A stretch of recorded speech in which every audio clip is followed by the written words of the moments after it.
فرما علیکم ورحمۃ اللہ وبرکاتہ۔ تمام اہل پاکستان کو میری طرف سے نذرانہ سلام پیش ہے۔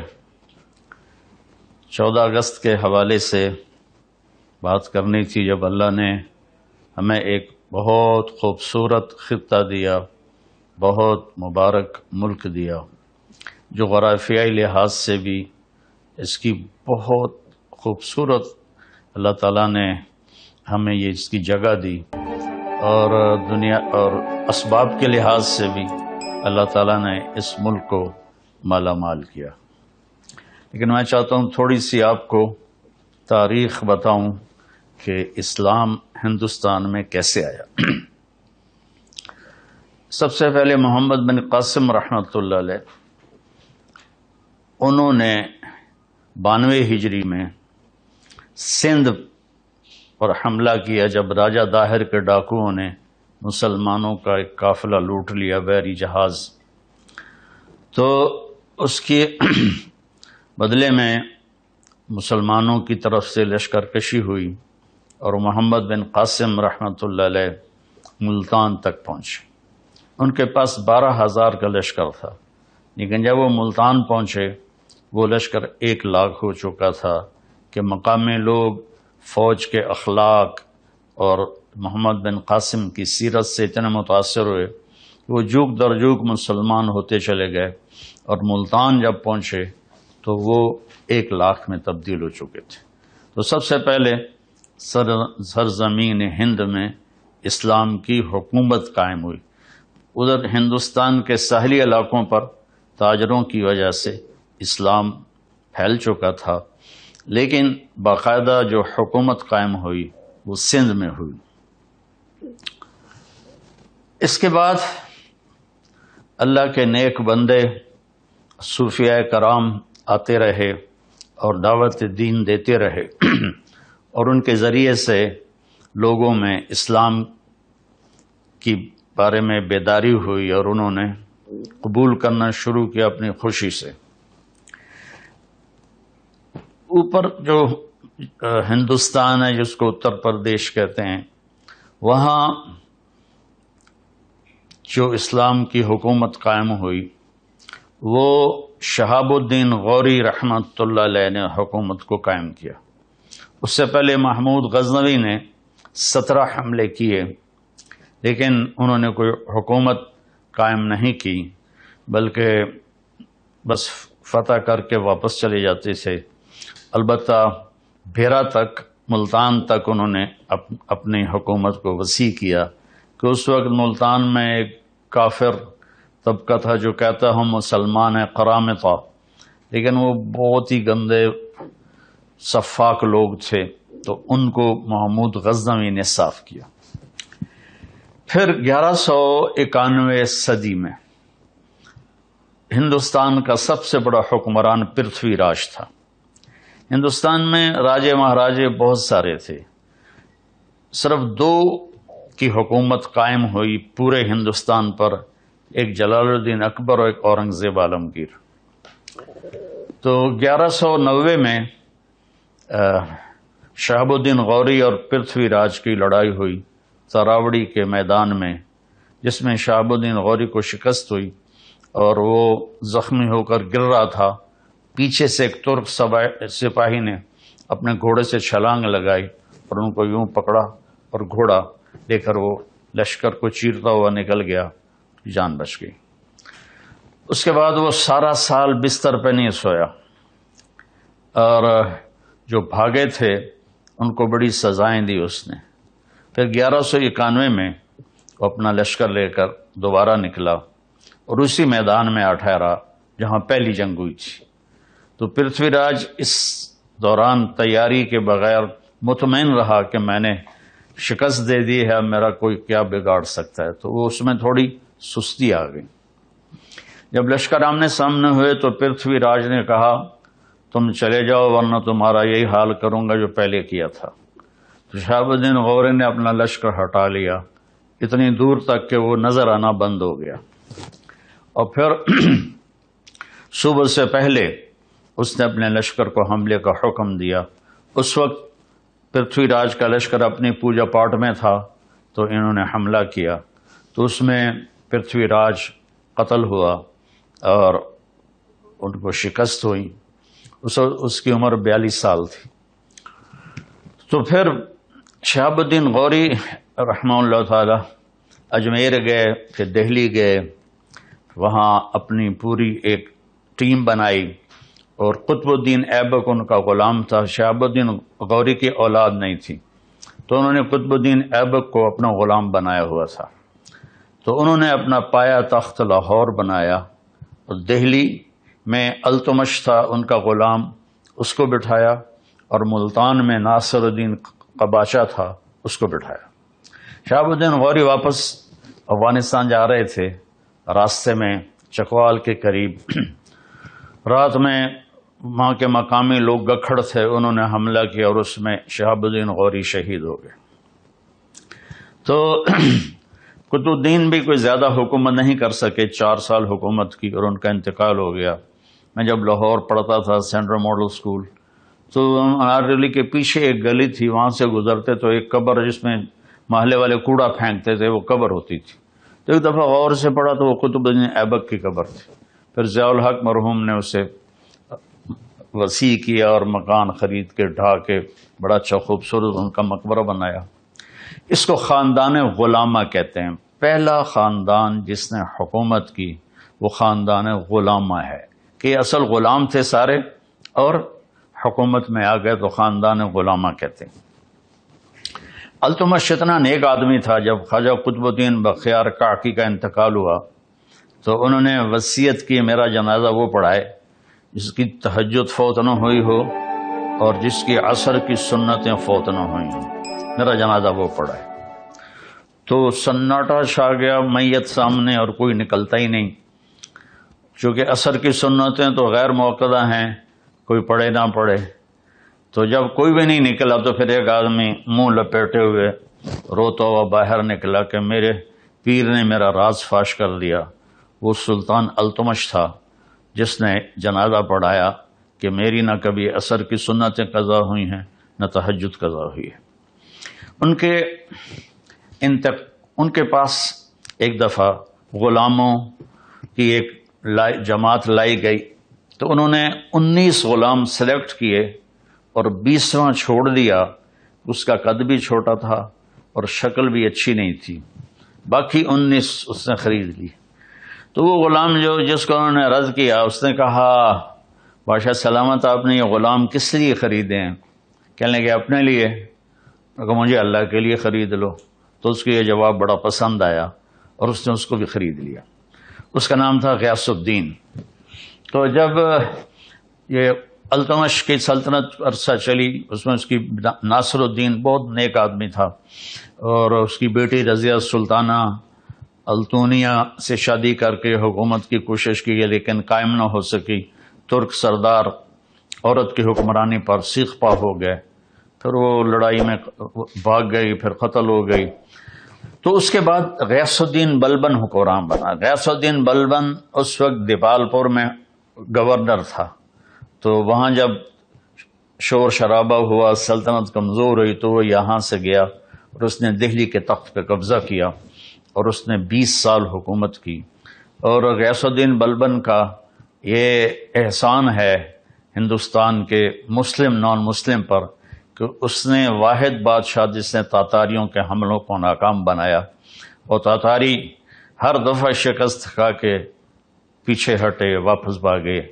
آخری جنگ میں اس کا بیٹا محمد وہ شہید ہو گیا، اس کا ایک ہی بیٹا تھا۔ تو اس کے غم میں پھر 7ویں دن وہ بھی مر گیا اس دکھ میں۔ تو حکومت خلجی خاندان میں شفٹ ہو گئی۔ علاؤ الدین خلجی تھا جس نے اپنی حکومت قائم کی۔ اس کے بعد جلال الدین خلجی، جلال الدین خلجی کا بھتیجا تھا علاؤ الدین۔ جلال الدین کو غلاموں نے قتل کر دیا۔ تاریخ والے کہتے ہیں اس میں علاؤ الدین کا ہاتھ تھا، لیکن مجھے نہیں لگتا، چونکہ وہ بہت نیک آدمی تھا۔ تو علاؤ الدین نے پھر کوئی 20 سال کے قریب حکومت کی۔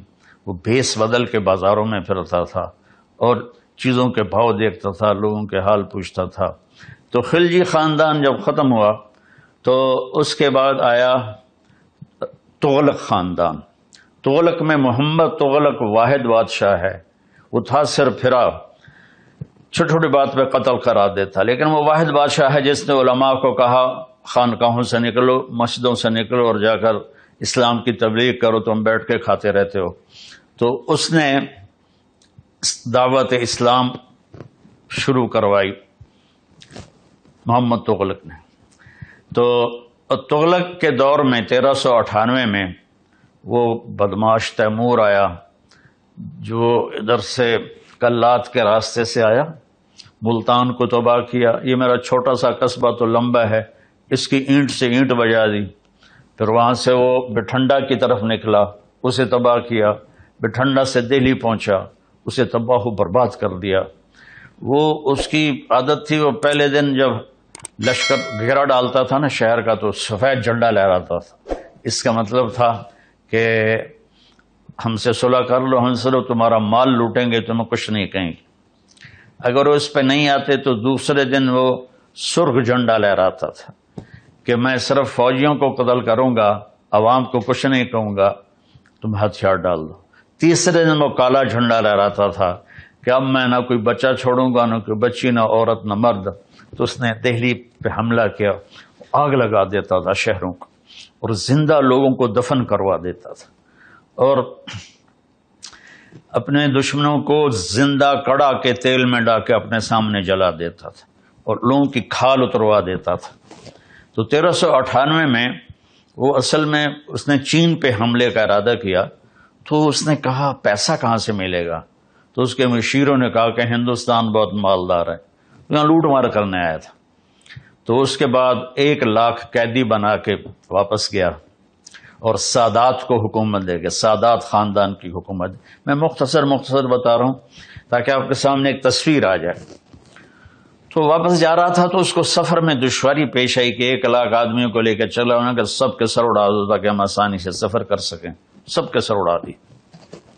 سادات خاندان کے بعد جب ان میں انتشار ہوا اور وہ بکھر گئے تو لودھی خاندان کی حکومت آئی، بہلول لودھی.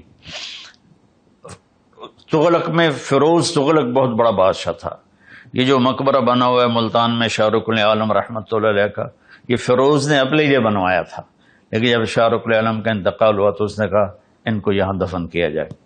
تو وہ علم دوست تھا، علماء کی قدر کرتا تھا. تو لمبا میں ایک اس زمانے میں مولوی عبداللہ صاحب رحمۃ اللہ علیہ تھے. فیروز تغلق نے ان کو بلایا اور ان کا احترام کیا، ان کو دہلی میں اعلیٰ عہدے پر فائز کیا. وہ تو لمبا سے گئے تھے وہاں، ان کے علم کا شہرہ تھا. تو تغلقوں کو ختم کر کے تیمور نے سادات کو حکومت دے دی. وہ چلانے میں ناکام رہے تو بہلول لودھی پٹھان خاندان سے تھا، اس نے چڑھائی کی اور قبضہ کیا اور پٹھان خاندان کی حکومت قائم ہو گئی.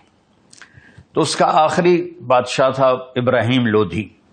وہ بڑا شکی مزاج، چھوٹی چھوٹی بات پہ قتل کروا دیتا تھا اور لالچی تھا، خزانہ جمع کر کے رکھتا تھا. تو لاہور کا جو اس کا صوبے دار تھا، گورنر تھا، اس نے بابر کو دعوت دی کہ تم آؤ اور آ کر دہلی پر حملہ کرو، ہم تمہاری مدد کریں گے. تو 1526 میں پھر بابر آیا اور اس نے پانی پت کے میدان میں پہلی لڑائی ہوئی. اس میں بابر کے ساتھ صرف 12,000 فوج تھی اور ادھر ابراہیم کے پاس 1,00,000 کی فوج تھی. یہ جو موٹر وے کے راستے میں پہاڑ آتے ہیں ان کو، وہاں ایک جھیل ہے کلر کہار، وہاں جھیل ہے، وہاں ایک پتھر آج بھی پڑا ہوا ہے جس پر کھڑے ہو کر بابر نے اپنی فوج کو تیار کیا تھا کہ بس جان دینی یا پیچھے نہیں جانا ہے. بابر بہت سمجھدار تھا لڑائی میں، تو اس نے 12,000 کے ساتھ ابراہیم کے 1,00,000 کے لشکر کو شکست دی اور ابراہیم اس میں قتل ہوا. اس نے اس کو بڑی عزت سے اس کا جنازہ پڑھوایا، وہیں اسے دفن کیا اور مغلیہ خاندان کی سلطنت شروع ہو گئی. مغلیہ خاندان واحد خاندان ہے جس نے ہندوستان پر 1526 سے لے کر اور 1857 تک حکومت کی. کوئی 325 سال، باقی کوئی 20 سال میں، کوئی جیسے بلبن 20 سال کی حکومت کر کے اکیلا تھا، شہید ہو گیا، بچے کے غم میں وہ فوت ہو گیا۔ تو خاندان غلامہ تھا، بلبن تھا، خلجی تھا، تغلق تھے، سادات تھے، انہوں نے سب تھوڑا عرصہ حکومت کی۔ تو یہ جو تھا مغلیہ خاندان، انہوں نے لمبا عرصہ حکومت کی، لیکن ان بادشاہوں میں سوائے محمد تغلق کے کوئی نہیں تھا جس نے اسلام کی دعوت پھیلائی ہو۔ ان کو بس ملک گیری کا شوق اور اپنی حکومت بڑھانے کے شوق تھے، جس کی وجہ سے وہ دعوت ان کو یاد ہی نہیں تھی کہ ہم نے کوئی اسلام بھی دنیا میں پھیلانا ہے یا ہندوستان میں اسلام پھیلانا ہے۔ تو پھر بابر سے لے کر بہادر شاہ ظفر تک 1857 میں یہ جو جنگ آزادی ہوئی، اصل تو اس سے پہلے ہی مغلیہ سلطنت ختم ہو گئی تھی شاہ عالم ثانی کے دور میں، اور میں حیران ہوں کہ انگریز آئے اور جہانگیر سے ملے، اس کے سر تاجر لوگ، اس کے سر میں درد ہوتا تھا بہت، تو انہوں نے، اب ہماری دیسی دواؤں میں کوئی ایسی دوا نہیں جو سر درد کو فوری ٹھیک کرے، انہوں نے اس کو اپنی وہ گولی دی، وہ ایک دم ٹھیک ہو گیا۔ وہ کہنے لگا مانگو کیا مانگتے ہو؟ کہا ہمیں یہاں تجارت کی اجازت دے دو۔ انہوں نے کہا چلو جاؤ ادھر بنگال کی طرف۔ جب شاہ جہاں آیا تو اس کے وزیروں نے کہا یہ بڑے خطرناک نظر آ رہے ہیں، ان کو بھگا دو۔ کہنے کی اوقات کیا ہے، اس وقت تو کوئی سوچ بھی نہیں سکتا تھا کہ شاہ جہان کے دور میں یہ چند انگریز یہ پورے ہند کے حکمران ہو جائیں گے۔ تو اب ان کی بے وقوفیاں تھیں۔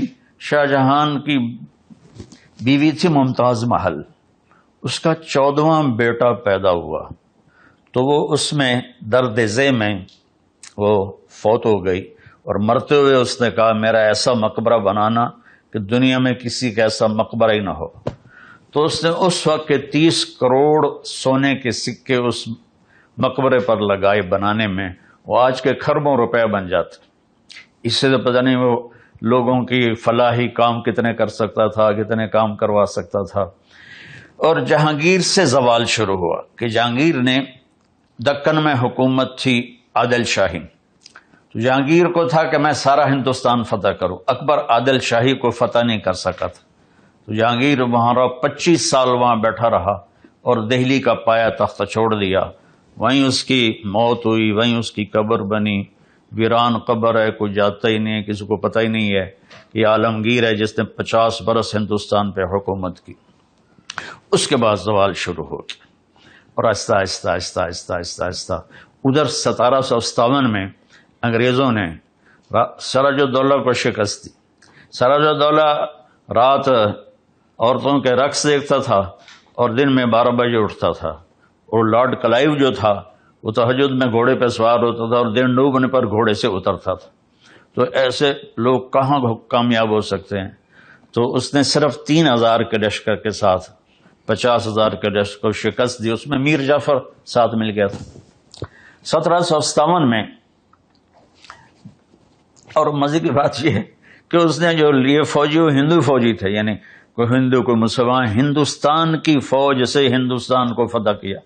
انگریز تو بہت تھوڑے سے تھے، تو انہوں نے ان کو منظم کیا، اور اس وقت وہ ایڈوانس ہو چکے تھے، توپ خانہ تھا، تو وہ ان کی توپوں نے لشکر میں تباہی مچا دی سراج الدولہ کے۔ تو پھر جو آخری امید تھی ہندوستان میں اسلامی حکومت کو، ٹیپو سلطان تھے، وہ 1831 میں شہید ہو گئے لڑائی میں۔ اور یعنی دکھ کی بات ہے کہ اس لڑائی میں نظام حیدرآباد دکن کا جو نظام تھا وہ انگریزوں کے ساتھ اپنی فوج لے کر سلطان ٹیپو پہ حملہ کرنے آیا تھا۔ تو وہ اللہ اس کی درجات بلند فرمانے کا، شیر کی ایک دن کی زندگی گیدڑ کی 100 سالہ زندگی سے بہتر ہے۔ اس کو ایک اسکاٹ لینڈ کا سپاہی تھا، اس نے قتل کیا تھا، اس کا مجسمہ اب بھی وہاں ایڈنبرا میں بنا ہوا ہے۔ تو اس وقت وہ جنرل ہنگسر، یہ ہیری تھا، مجھے نام میں شک پڑ رہا ہے، اس نے کہا اب ہندوستان ہمارا ہے۔ 1831 میں۔ پھر وہ شاہ عالم ثانی کے دور میں دہلی پر آ گئے، اور شاہ عالم ثانی کی حکومت صرف محل میں تھی اور قلعے میں تھی۔ 1857 کی جنگ آزادی ہوئی، وہ ایک غدر تھا، اور اس میں انہوں نے بہت ظلم کیے، اور کوئی منظم نہیں تھا، کسی قسم کی کوئی ترتیب نہیں تھی، تو انہوں نے دلی میں لوٹ مار مچا دی۔ تو ایسے کہاں لڑ سکتے تھے؟ تو پھر انگریز آئے اور انہوں نے دوبارہ اس پر قبضہ کیا، اور 1857 سے لے کر 1947 تک انگریز حکمران آئے، اور انہوں نے اپنا نظام تعلیم جاری کیا۔ یہاں جو بھی تبدیلیاں لے کر آئے وہ بعد میں ہندوستان والے، پاکستان والوں کے لیے بڑی مفید ثابت ہوئی۔ تو 1947 تو علامہ اقبال رحمۃ اللہ علیہ نے سب سے پہلے تصور پیش کیا کہ ہمارے لیے ایک الگ ملک ہونا چاہیے جس میں مسلمان اپنے طرز اسلام پر زندگی گزار سکیں۔ تو اللہ تعالیٰ درجے بلند فرمائے قائد اعظم رحمۃ اللہ علیہ کے، وہ اس مسلم لیگ کی بنیاد رکھی گئی 1940 میں، یا شاید اس سے پہلے 1940 میں تھی، لیکن وہ بری طرح ہار گئے۔ تو لیکن انہوں نے ہمت نہیں ہاری، اور پھر دوبارہ لگ گئے۔ تو اکثر علماء کا یہ تھا ذہن کہ الگ ملک نہیں بننا چاہیے، بہت قتل عام ہوگا، لیکن مولانا شبیر احمد عثمانی رحمۃ اللہ علیہ اور مولانا ظفر احمد عثمانی رحمۃ اللہ علیہ اور مولانا اشرف علی تھانوی رحمۃ اللہ علیہ، ان کا ذہن یہ تھا کہ الگ ملک ہونا چاہیے، چونکہ مسلم اور غیر مسلم کی ترجیحات ایک نہیں ہیں، تو یہ کٹھے چل نہیں سکیں گے، اور یہ بات ان کی بہت درست تھی۔ اللہ تعالیٰ نے اپنا فضل فرمایا اور ان کی محنت۔ دوسرا 1941 میں جو جنگ عظیم ہوئی دوسری، اس میں برطانیہ ٹوٹ کے رہ گیا اور اس کی ساری طاقت ختم ہو گئی، اور اس کے ملک جس پر قبضہ تھا، ایک دور تھا انگریز کی سلطنت میں سورج نہیں ڈوبتا تھا، اور پھر کیا ہوا کہ آہستہ آہستہ سارے ملک نکلتے گئے، تو انہوں نے دیکھا کہ اب ہم انڈیا پہ حکومت قائم نہیں کر سکتے، اور ادھر سے تحریکیں بڑھتی گئیں۔ پاکستان کا مطلب کیا؟ لا الہ الا اللہ، یہ نعرے پورے ہندوستان میں گونج رہے تھے۔ پاکستان کا مطلب کیا؟ لا الہ الا اللہ۔ ہمارے بڑوں نے تو لا الہ الا اللہ کی بنیاد پر بنایا تھا، اللہ کرے گا کبھی آ جائے گا اس بنیاد پر۔ تو 1947 میں پھر اللہ تعالیٰ نے ایسی رات عطا فرمائی، رمضان 27 شب لیلۃ القدر پاکستان کے وجود میں آنے کا اعلان ہوا۔ یہ اتفاقاً نہیں تھا، یہ اس اللہ کا انتخاب تھا کہ اس مبارک رات میں مجھے اس ملک کو وجود دینا ہے۔ تو اس کے اعلان کے بعد پھر بہت تکلیف دیکھنی پڑی، لیکن آزادی کے لیے تکلیفیں تو جھیلنی پڑتی ہیں۔ تو لٹے پٹے قافلے پہنچتے تھے، پوری گاڑی میں ایک زندہ نہیں ہوتا تھا، سب کی لاشیں پڑی ہوتی تھیں۔ کچھ 6 لاکھ کے قریب لوگ شہید ہوئے۔ میرے والد صاحب رحمۃ اللہ علیہ کے ایک تھے عبدالقدوس صاحب، وہ جلندھر کے تھے، وہ کبھی کبھی آتے تھے ابا جی سے ملنے، وہ سہیوال جو سرگودے والا وہاں رہتے تھے۔ تو ایک دن وہ بات کر رہے تھے، میں بھی بیٹھا تھا کہ میاں صاحب میں جب نکلا تو اکیلا نکلا، پتہ نہیں خاندان کہاں گیا، میں کہاں گیا۔ تو دن میں گنے کے کھیت میں چھپ جاتا تھا، اور رات کو پھر میں پیدل چلتا تھا، اور میرا سفر تھا لاہور کی طرف۔ لیکن چلتے چلتے چلتے میں دریائے ستلج پہنچ گیا۔ اس وقت دریائے ستلج موجیں اور ٹھاٹھیں مارتا تھا۔ اب پیچھے ہٹیں تو قتل ہیں، اور آگے جائیں تو ڈوبنا ہے، کہنے کہ تیرنا آتا نہیں تھا۔ تو میں نے کہا میں قتل ہونے سے بہتر ہے پانی میں ڈوب کے مر جاؤں۔ تو انہوں نے ایک لکڑی ان کو ملی ذرا بڑی سی، وہ اٹھا کے نا اس کو پکڑ کے پانی میں کود گئے۔ کہنے کہ جب میں تھوڑا سا آگے گیا تو سارا دریا لاشوں سے بہہ کے چل رہا تھا، پانی نظر ہی نہیں آ رہا تھا، لاشیں تھیں اور نیچے پانی تھا، لاشیں اوپر تھیں۔ تو میں لکڑی کے تو میں زندگی بھی تھی، لکڑی کی برکت سے چلتے چلتے چلتے دریائے ستلج کا کنارہ دوسرا آ گیا تو وہ پاکستان تھا، تو اس طرح میری جان بچی اور میں پہنچا۔ تو یہ ایک بہت بڑی قیمت تھی جو دینی پڑی۔ اللہ تعالیٰ قائد اعظم رحمۃ اللہ علیہ کی قبر کو روشن فرمائے، احسان عظیم کی امت پر، انتہائی دیانتدار، انتہائی سچے، انتہائی کھرے۔ تو ایک دفعہ مولانا شبیر احمد عثمانی رحمۃ اللہ علیہ سے کسی نے پوچھا، آپ نے قائد اعظم کا جنازہ کیوں پڑھایا؟ کہنے لگے جنازے سے چند دن پہلے میں نے خواب دیکھا، اللہ کے نبی کھڑے ہیں اور ساتھ قائد اعظم ہیں، اور اللہ کے نبی فرماتے ہیں یہ ہمارا مجاہد ہے، تھپکی دیتے ہیں اور کہتے ہیں یہ ہمارا مجاہد ہے۔ تو کہا میں نے اس لیے ان کا جنازہ پڑھایا۔ اور ایک دفعہ میں نے خواب میں دیکھا تو میں نے پوچھا آپ کا کیا حال ہے؟ کہنے لگے میں بڑی راحت میں ہوں، میں بڑی راحت میں ہوں۔ تو پھر انہوں نے نا اپنی 2 انگلیاں میری طرف کی کہ یہ چوس لو۔ تو میں تھوڑا ڈرا کہ پتہ نہیں کیا ہے کیا نہیں۔ کہنے لگے ڈرو نہیں بیٹا، یہ چوس لو، اللہ تجھ سے 3 کا کام لے گا۔ وہ 2 انگلیاں اس میں منہ میں ڈالی تو اس میں سے گاڑھا میٹھا شہد نکل کے میرے منہ میں آنا شروع ہوا۔ اس کے ساتھ ہی میری آنکھ کھلی تو اس کی مٹھاس میرے منہ میں باقی تھی۔ تو ان کو مہلت نہ ملی، پہلے ٹی بی کا شکار تھے اور اپنا مرض چھپاتے رہے، اس لیے وہ بہت جلدی دنیا چھوڑ کے چلے گئے۔ اور اس کے بعد لیاقت علی خان رحمۃ اللہ علیہ 4 سال کے بعد شہید کر دیے گئے۔ تو افراتفری پڑ گئی۔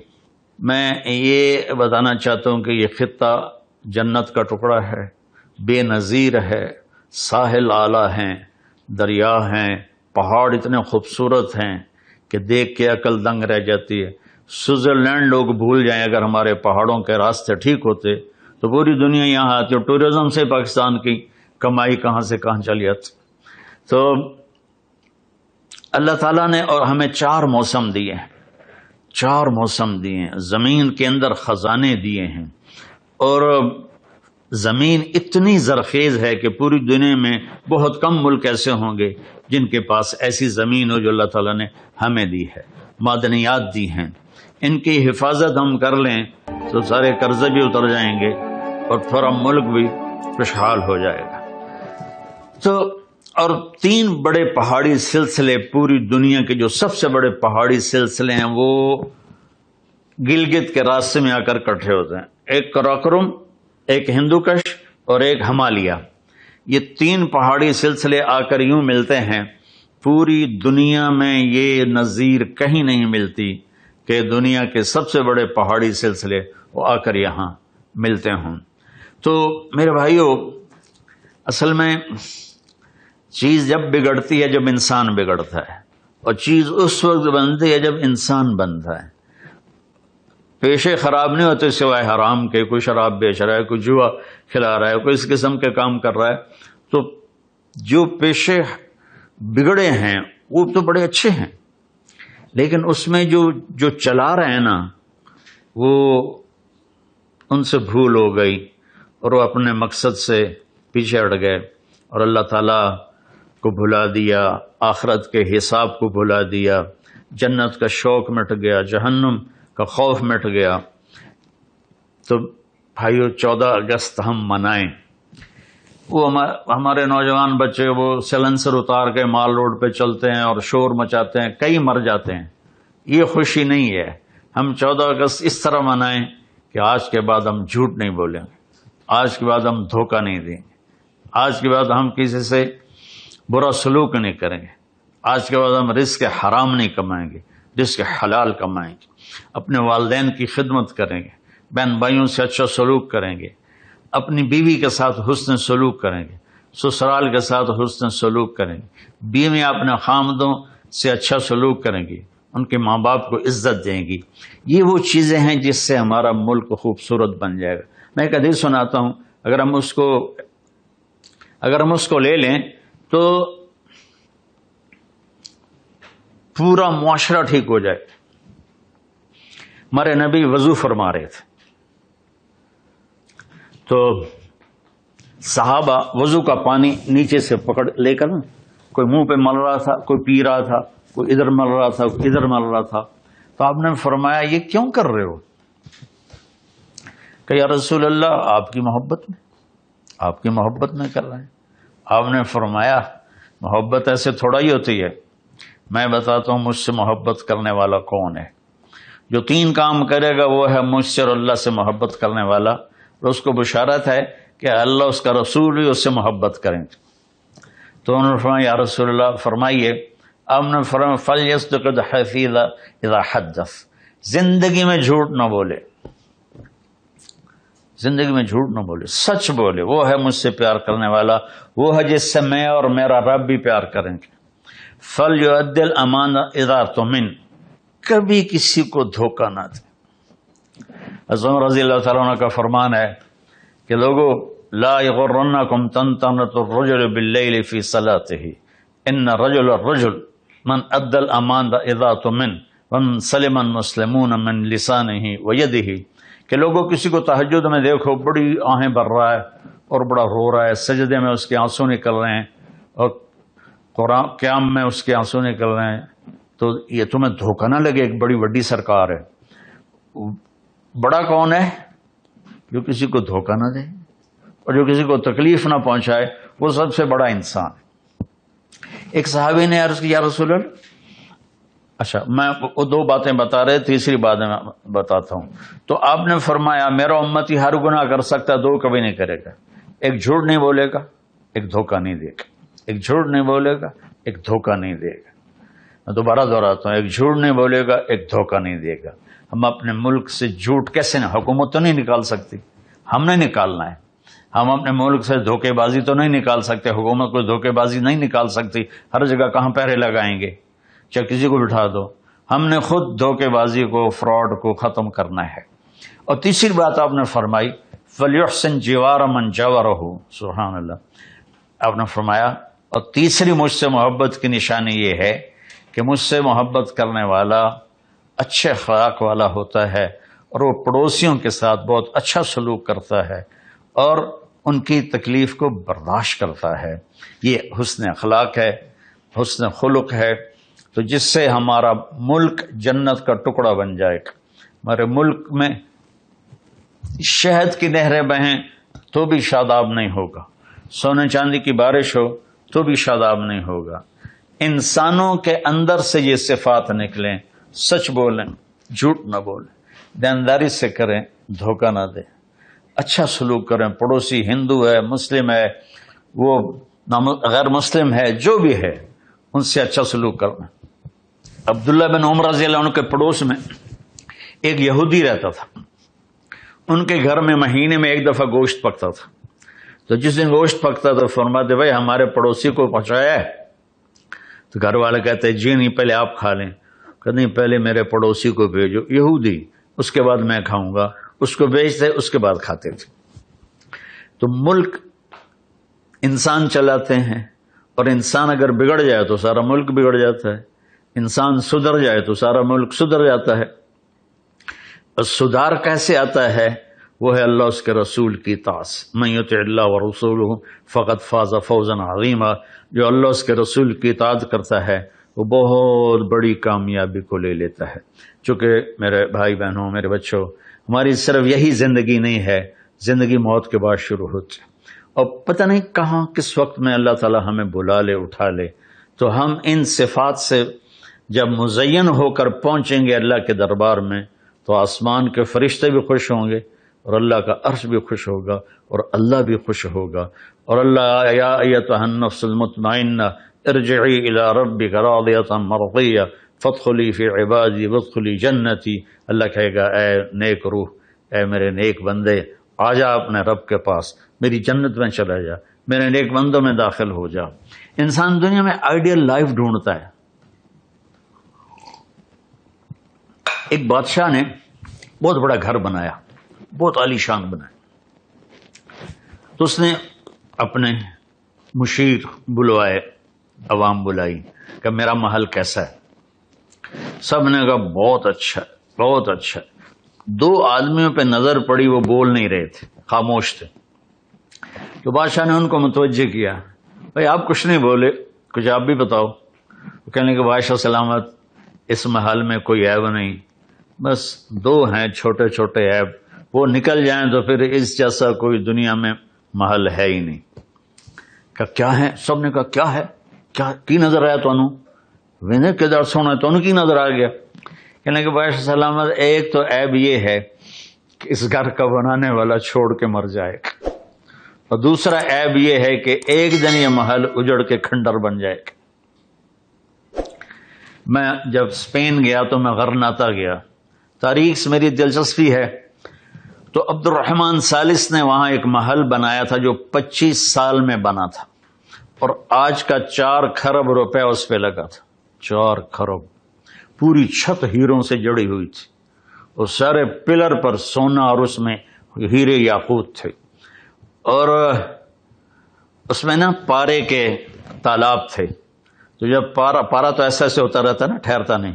جب سورج کی شعائیں پڑتی تو وہ ایسے ایسے حرکت کرتے ہوئے محل پہ پڑتی تو پورا محل رقص کرتا ہوا نظر آتا تھا. ایسے لگتا تھا پورا محل رقص کر رہا ہے. 25 برس میں وہ محل بنا، 25 برس اس میں رہنا اس کو ملا، 50 برس اس نے حکومت کی. اور میں اس کی تاریخ پڑھ رہا تھا، اس نے کہا کہ میں نے 50 سال حکومت کی، ہر دشمن کو زیر کیا اور اپنی ہر خواہش کو پورا کیا، لیکن میں نے سکون کے دن گنے 50 سال میں تو صرف 14 دن تھے. مجھے صرف 14 دن سکون کے ملے ہیں. 25 سال کے بعد وہ مر گیا. تو اگلے 25 سال کے بعد اشبیلیہ میں اسلامی حکومت تھی، وہ ٹوٹ گئے تھے. انہوں نے غرناطہ پہ حملہ کیا اور اس محل کی اینٹ سے اینٹ بجاتے. تو میں جب غرناطہ گیا تو میں نے ان سے کہا بھائی یہاں ایک محل تھا قدیم، وہ ڈھونڈو. وہاں کے مقامیوں کو پتہ ہی نہیں تھا. تو وہ ایک مل گیا، اس نے کہا جی ادھر ایک کھنڈر ہے. میں نے کہا وہاں لے چلو. میں جب گیا تو وہ پہاڑ کے دامن میں اس نے وہ گھر بنایا تھا. اس کی ایک باندی تھی زہرا، اس کے عشق میں اس نے اتنا پیسہ برباد کیا اور اتنی دولت برباد کی، اور 50 سال کے بعد وہ گھر نظر آتش ہو گیا اور اس کی اینٹ سے اینٹ بج گئی. تو مشکل یہ ہے ہم یہاں جنت بنا نہیں سکتے، آئیڈیل ہوم بنا نہیں سکتے، کیونکہ موت پیچھے کھڑی ہوئی ہے. تو کیا کریں پھر؟ اپنی آخرت کو مقدم کریں، اپنی آخرت کو سمجھ. اجل ہی نے چھوڑا، اجل کہتے ہیں موت کو، اجل ہی نے چھوڑا نہ کسرا نہ دارا. کسرا اور دارا 2 بڑے بادشاہ تھے، دونوں ایران کے تھے. اسی سے سکندر صفات بہارا، سکندر یونانی. ہر ایک لے کے کیا کہا نہ حسرت ستارہ، پڑا رہ گیا سب یوں ہی ٹھاٹ سارا. جگہ جی لگانے کی دنیا نہیں ہے، یہ ورد کی جا ہے تماشا نہیں ہے. تجھے پہلے بچپن نے برسوں کھلایا، جوانی نے پھر تجھ کو مجنوں بنایا. بڑھاپے نے آ کے کیا کیا ستایا، اجل تیرا کر دے گی بالکل صفایا.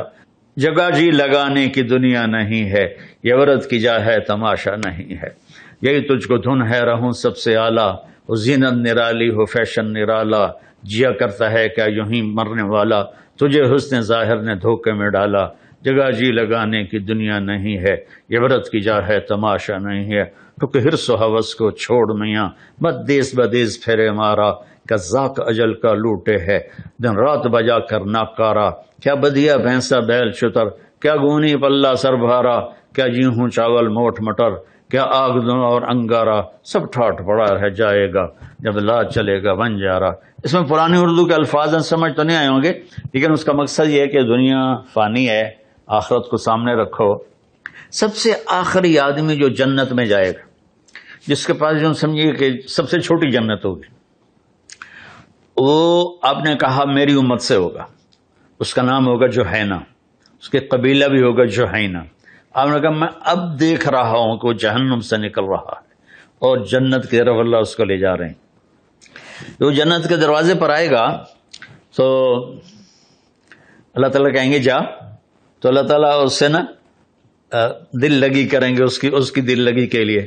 وہ جب اندر جانے لگے گا تو لگے گا کوئی جگہ ہے ہی نہیں، وہ واپس ہو جائے گا. اللہ تعالیٰ فرمائیں گے جا تو صحیح. وہ جائے گا، پھر بھری ہوئی نظر آئے گی، واپس آ جائے گا. پھر اللہ کہیں گے جا تو صحیح، کہے گا میرے واسطے جاتا تو چھڈی میں کتنے جاؤں. تو اللہ تعالیٰ فرمائیں گے اچھا یہ بتا میں نے جب سے زمین بنائی دنیا، جب سے میں نے زمین بنائی، اس کو ملٹی پلائی بائی 10 کر کے تمہیں دے دوں تو خوش ہو؟ تو کہے گا اللہ مذاق تو نہ کر میرے نال، میں تو کوٹھا ہی کافی۔ اللہ کہیں گے جا، اس دنیا سے تجھے 10 گنا بڑی جنت دے دی۔ تو وہ جب انٹر ہوگا تو دروازہ کھلے گا تو اس کا نوکر کھڑا ہوگا، اس کے چہرے پہ ایسا نور ہوگا کہ یوں جھکے گا، کہے گا کیا کر رہا؟ کہ تم فرشتے ہو، تمہیں کیا اس کو کہتے ہیں سلام کر رہا ہوں۔ وہ کہے گا میں فرشتہ نہیں، میں آپ کا نوکر ہوں، اور میرے جیسے اور 70,000 80,000 آپ کے نوکر ہیں۔ اچھا کتنے ان کا آگا تو ٹور آگے ٹورے گا، ایک اور نور کی چمک اٹھے گی تو وہ سجدے میں گر جائے گا۔ اور آقا یہ کیا کر رہے ہو؟ کس کو سجدہ کر رہے ہو؟ یہ جو نور کی چمک ہے یہ اللہ کی نور کی چمک نہیں ہے، میں اللہ کو سجدہ کر رہا ہوں۔ وہ کہے گا اللہ کے نور کی چمک نہیں ہے، آپ کے محل کی چمک ہے جو آپ کے اوپر پڑ رہی ہے۔ تو جب وہ آگے جائے گا تو 80,000 نوکر اس کا استقبال کرے، گاڈ آف آنر، کہیں گے امان سیدنا ان نظور، ہمارے آقا سارے جنت والے جنت میں آ گئے، آپ کدھر رہ گئے تھے؟ اتنی دیر لگا دی۔ وہ کہے گا شکر کرو میں آ گیا، میں نے بڑے لیے ترپین، اللہ نے معاف کیتا تو میں آیا، میری بڑا برا حال ہویا۔ تو 80,000 نوکر اس کے ساتھ چلیں گے، اور اس کو آگے جا کر بہت بڑا خوبصورت میدان ہوگا، اس میں ایک تخت ہوگا، وہاں بٹھائیں گے۔ تو وہ کہے گا سارا کچھ کہندا ہے؟ کہیں گے سارا کچھ آپ کا ہے۔ اچھا؟ پھر وہ کہیں گے بھائی ہمارے آقا جہنم سے آئے ہیں، بھوکے بھی ہیں، پیسے بھی ہیں، کھلاؤ بھائی، پلاؤ بھائی۔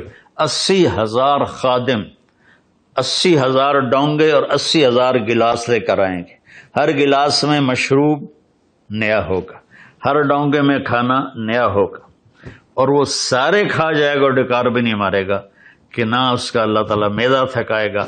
اور یہاں تو ہم تھوڑا سا کھا لیں تو پھر دل بھر جاتا ہے، وہاں یہ ہوگا کہ اللہ تعالیٰ ہر لقمے کی لذت بڑھاتا جائے گا، بڑھاتا جائے گا، بڑھاتا جائے گا، یہاں تک کہ وہ سارے کھا لے گا۔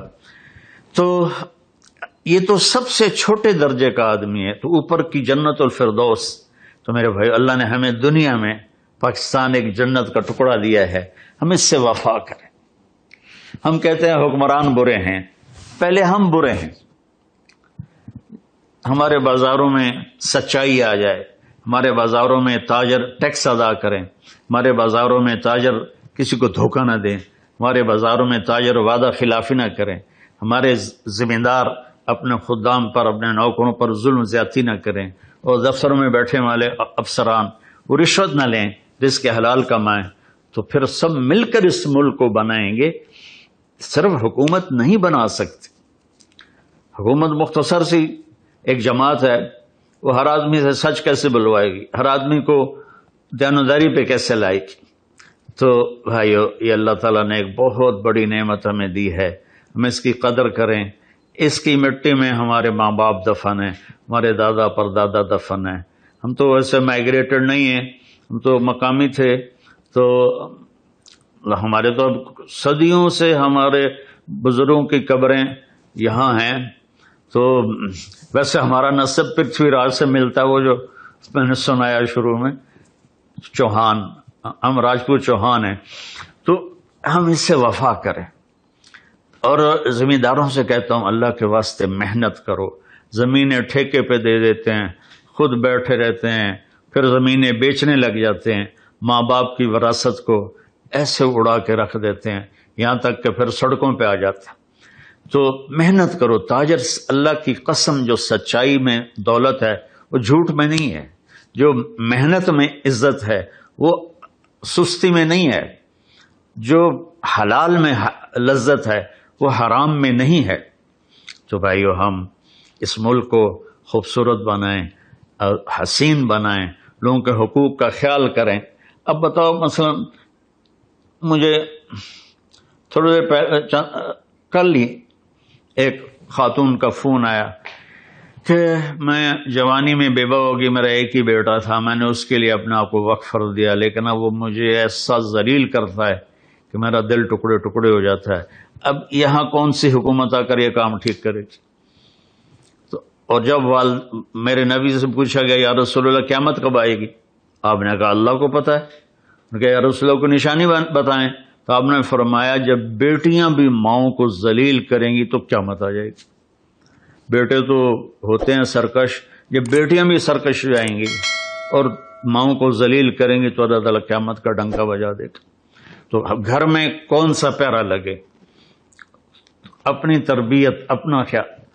ہمارا مزاج بن گیا او اے کر رہا ہے، او اے کر رہا ہے، او اے کر رہا ہے، ادھر نہیں ہم ادھر آ جائیں. میں کیا کرتا ہوں، وہ جو اللہ تعالیٰ مغفرت فرمایا علامہ اقبال رحمۃ اللہ علیہ کی، ایسا شاعر زندگی میں نہیں آیا کوئی. تو وہ کہتے ہیں تجھے کیوں فکر ہے اے گل دلے صد چاک بلبل کی، تو اپنے پیرہن کے چاک تو پہلے رفو کر لے، اپنے من میں ڈوب کر پا جا سراغ زندگی. اور سلطان بابا فرماتے ہیں دل دریا سمندروں ڈوبے کون دلا دیاں جاڑے ہوں، وچے بیڑے وچے جھیڑے وچے ونج مہانے ہو. تو نوجوان اپنے ماں باپ کی قدر کریں، اپنے ماں باپ کو عزت دیں، ان سے محبت کریں. ماں باپ سے کہتا ہوں اولاد کو عزت دیں. محبت دیتے ہیں، عزت نہیں دیتے، جس سے ماں باپ اور اولاد میں فاصلہ پیدا ہو جاتا ہے. محبت تو فطری ہوتی ہے لیکن عزت دینا مشکل ہو جاتا ہے کہ میں اپنی اولاد کو عزت دوں. ہم ان کو عزت دیں گے وہ ہمارے قریب آ جائیں گے، ہمارے لیے ہمارے بازو بنے گے. ایسی خاوند اور بیوی، سب سے بڑا جو شیطان خوش ہوتا ہے وہ اس پر خوش ہوتا ہے کہ خاوند اور بیوی میں جھگڑا ہو جائے. اللہ تعالیٰ صلح پر اتنا خوش ہوتا ہے، خاوند بیوی لڑ پڑیں صلح کر لیں، ان کے پچھلے سارے گناہ معاف ہو جاتے ہیں. میرے بھائی بہنوں، ہم 14 اگست ایسے منائیں کہ بھائی ہم نے جھوٹ نہیں بولنا، ہم نے دھوکہ نہیں دینا، ہم نے فراڈ نہیں کرنا، ہم نے حرام نہیں کھانا، ہم نے ماں باپ کو تنگ نہیں کرنا، ہم ان کی فرمانبرداری کریں گے. بیوی خاوند کی خدمت کرے، خاوند بیوی کو عزت دے. تو بازار میں بیٹھو تو سچ، صادق اور امین. میرے نبی جو ہائی لائٹ ہوئے صفتوں میں 2، صادق امین، سچے دیانتدار. پورے اسلام کو اگر آپ مجھ سے پوچھیں کہ مولوی صاحب پورا اسلام 2 لفظوں میں بتاؤ تو سچائی اور دیانتداری ہے. اور ساری دنیا کے ظلمتوں کو، ساری دنیا کی اندھیریوں کو 2 لفظوں میں بتاؤ تو جھوٹ اور دھوکے بازی ہے. جھوٹ اور دھوکے بازی ہے، جھوٹ اور فراڈ ہے. بھائیو، اس ملک کی عزت ہماری عزت ہے، اس ملک کی عظمت ہماری عظمت ہے. آپ دیکھتے نہیں دنیا کی واحد پاک اسلامی سلطنت ہے جس کو اللہ تعالیٰ نے نیوکلیئر پاور بنا دیا. یہ کتنا عظیم شان کام اللہ تعالیٰ نے کروایا ہے.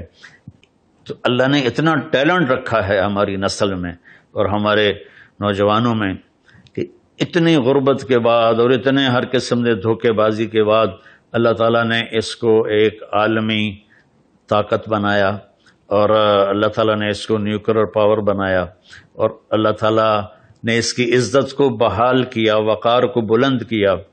افواج پاکستان دنیا کی بہترین فوج، دنیا کی بہترین فوج ہے. ہمارے پورے ملک میں ایک ہی ادارہ ہے جو بہت خوبصورتی سے چل رہا ہے، باقی تو گڑبڑ زیادہ ہے اور صحیح تھوڑا ہے. لیکن اللہ ہمارے ان سپاہیوں کو اور ہمارے ان فوج کے افسران کو، سپاہی سے لے کر چیف آف آرمی اسٹاف تک اور سپاہی سے لے کر air marshal, air chief marshal تک، یہ سب اور ایسے ہی بحریہ والے ہمارے بڑا قیمتی سرمایہ ہیں.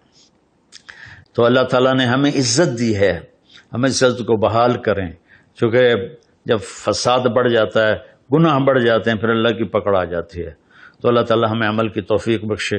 آپ سب کی خدمت میں گزارش ہے کہ ہم 14 اگست کی رات توبہ کریں اور اللہ کی بارگاہ میں سر جھکائیں اور اللہ سے دعا کریں کہ اللہ تعالیٰ ہمیں اس ملک کے لیے کچھ خدمت ہم سے لے رہے. جب ہم دنیا سے جا رہے ہوں تو لوگ بھی ہم پہ راضی ہوں اور اللہ بھی ہم پہ راضی ہو اور اللہ کا نبی ہمیں گلے سے لگائے، ہمارا ماتھا چومیں، کیا میرا امتی تو نے مجھے خوش کر دیا. ایسے ہی مستورات سے کہتا ہوں، جوان بچیوں سے کہتا ہوں کہ اپنے ماں باپ کی خدمت کرو، اپنے ماں باپ کو عزت دو اور اپنے آپ کو حیا سے مزین کرو. یہ سب سے خوبصورت زندگی ہے. اللہ تعالیٰ مجھے اور آپ کو عمل کی توفیق بخشے. السلام علیکم ورحمۃ اللہ. کرم فرما، رحم فرما، کرم فرما.